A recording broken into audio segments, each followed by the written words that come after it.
Well, it's good to be back with you. Thanks for joining us here on the Market Day Report. I'm Marlon Bowling, and let's take a look at our overnight trade to set the stage for today's market activity, shall we? Let's look at this corn. On the corn, we have the nearby September contract losing 2.5 cents overnight at 544.5. December just a fraction lower, down 1/4 cent at 545 per bushel. Now, moving over to the soybeans with our quotes provided by bar chart here, it was interesting where I noted, I think when I went to bed last night, as the Globex trade had opened up, we had the soybeans trading about 4 cents higher at that time. Well, now I come into work this morning and you have September soybeans now 8.5 lower at 13.47. So there you go again with a very indecisive market. You have November new crop soybeans down 7.5 cents this morning at 13.41 3/4.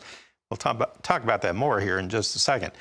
On the overnight wheat market development, so a different story. Now in Chicago, September was 14 higher this morning at 717 3/4, within 2 cents of its high, the overnight trade. Now in the Kansas City market, you had the Kansas City contract on September 17.25 higher at 690.5 per bushel, so pretty close to the high of the overnight trade. And in the Minneapolis market, you had the September spring wheat trade 6.25 higher at 911. I want to bring in Brian Hoops of Midwest Market Solutions and talk about this market development here so far. Interesting how in the wheat markets, you had everything higher, but you had the Chicago and the Kansas City far outperforming what was going on in that Minneapolis wheat trade. And Brian, I'm just going to go out on a limb here and say that they're readjusting those spreads between those three exchanges after last week.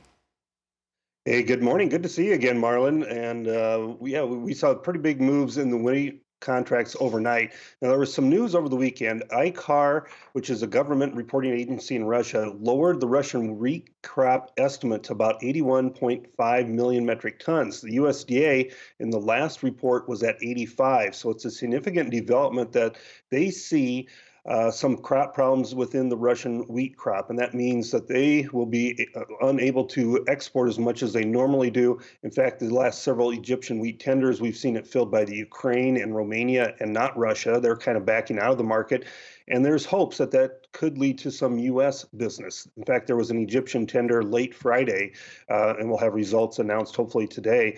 But it looks like, the winter wheats are Kansas City, Chicago markets. Those are the ones that we export more of. The spring wheat contract is Minneapolis, and that is held here for domestic millers to use.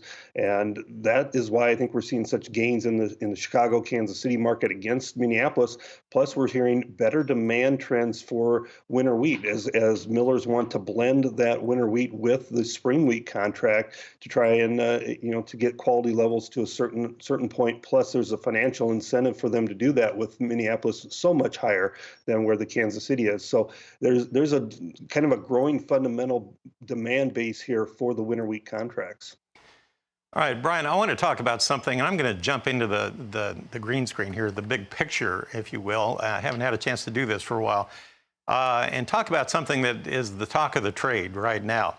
And I'm going to point out this coil pattern, or some call it a wedge pattern, that everybody's watching. And this is what we're looking at right here. I believe this is, September soybeans right here that we're looking at. Okay, now here is a recent high.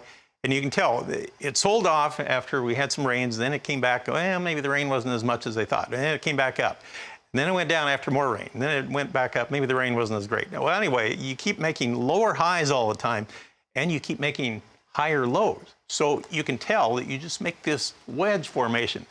If you can't see this, you need that RFD TV Now app. You need to get that so you can see what I'm talking about here if you're listening on Sirius XM. Anyway, a definite wedge pattern there. And usually what that means is you keep tightening up until it's going to have to break out one way or the other, either up or down. And it's decision time. Now, November looks just the same. It's doing the very same thing here. And Clayton, if you can bring that one up on the November chart. It's the very same thing. You can't tell the difference. Now, corn is real similar, and everybody's talking about a coil in the corn, but you have to look at it a little differently. Some say, well, you can go all the way from back down here, all the way up, up to there, or you can use this high way over here and draw that out like that. Either way, they're both coming together. It's a real sharp coil right here in the last month. or it's a giant coil. Some actually look at it as they call it a a bull flag formation. Brian, how do you read these charts? Does this look to you like it's kind of an unusual time of year for a real decision point this week? Yeah, you're exactly right. This is like a wedge, like you talked about it, a pennant formation. Some people call it a pennant.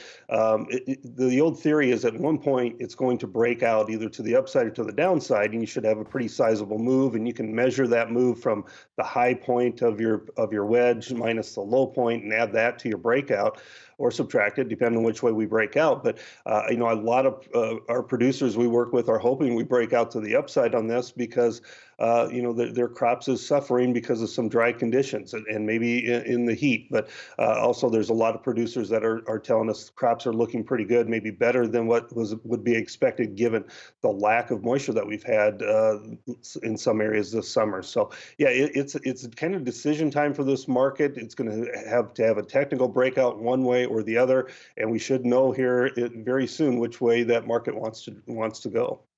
Okay, well, we'll pause right here. And Brian, I want to get your information on the latest on our livestock trade as well. We'll see how the stage is set for a new trading week when we come back. We are back, and we're talking with Brian Hoops. He's with Midwest Market Solutions. Brian, when we wrapped up that livestock trade last week, especially in the cash cattle trade, did that give you any indication of what we may do on the open this week or not? Yeah, this week kind of assessing the show list numbers, but the early indications are steady to weaker type cash trade. In fact, we've gone steady most of the last 3-4 months. 17 weeks in a row, we've been in a narrow trading range of $4. And so we just can't break out of that. And the futures, you've kind of just been following where the cash market has gone. And it leaves traders very frustrated because there's lack of a pattern or a trend here in those front months. Most of the back months have built in a large premium already.